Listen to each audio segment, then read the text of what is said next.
اس کا رزلٹ یہ ہوا کہ سارا عراق تعلیم یافتہ بن گیا. آج بھی عراق کا لٹریسی ریٹ ابو 80 ہے. صدام نے کسانوں کو سبسڈی دی, فوجیوں کی فیملیوں کو بھی کافی سپورٹ کیا, سبھی عوام کو فری میں اسپتال کی سروس مہیا کرائی. اس وقت عراق کا public health sector Middle East کا سب سے بہترین ہیلتھ سیکٹر تھا. انہی باتوں کو مد نظر رکھتے ہوئے یونیسکو نے صدام حسین کو کروپے کا ایوارڈ سے نوازا, جو بہت پرتشٹھت ایوارڈ ہوتا ہے. صدام حسین دنیا کا وہ یونیک شخص ہے جس نے پورے نیشن کو پڑھا لکھا بنایا. صدام حسین نے کل 27 کتابیں لکھی. اس نے ایک پروگرام چلایا جس کے تحت اللہ کے 99 صفاتی ناموں پر 99 مساجد بنانے کا اعلان کیا گیا. بغداد کی ایک مسجد میں ایک بہت بڑے شیشے میں قرآن کو رکھا گیا ہے. یہ قرآن صدام نے خون سے لکھا ہے. اسے تیار ہونے میں 3 سال کا عرصہ لگا. ان 3 سالوں میں صدام نے 24 لیٹر خون دیا جس سے یہ قرآن لکھا گیا. اس میں بعد میں لال اور براؤن انک ملا کر اس قرآن کو مرتب کیا گیا. لیکن بعد میں علماء کرام نے اسے اسلام کے خلاف قرار دیتے ہوئے اسے وہاں سے نکال دیا گیا.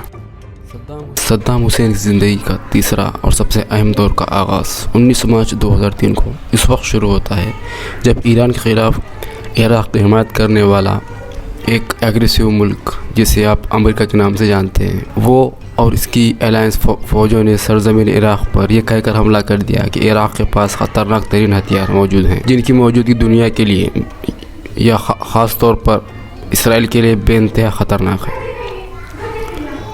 وہیں صدام حسین گراؤنڈ ریئلٹی کے برعکس اپنے ہی بڑھائیاں مارنے میں لگے رہے کہ عراق کی سرزمین کو امریکی فوجوں کے لیے قبرستان بنا دیں گے. صدام نے ایک اور بیوقوفانہ حرکت یہ کی کہ اپنی فوجوں کو سعودی عرب کی سرحد پر بھی الغار کے لیے تعینات کر دیا. یہ اس کی سب سے بڑی بیوقوفی تھی, لیکن خدا کا شکر ہے کہ صدام نے ارض مقدس پر حملے کا ارادہ بدل دیا.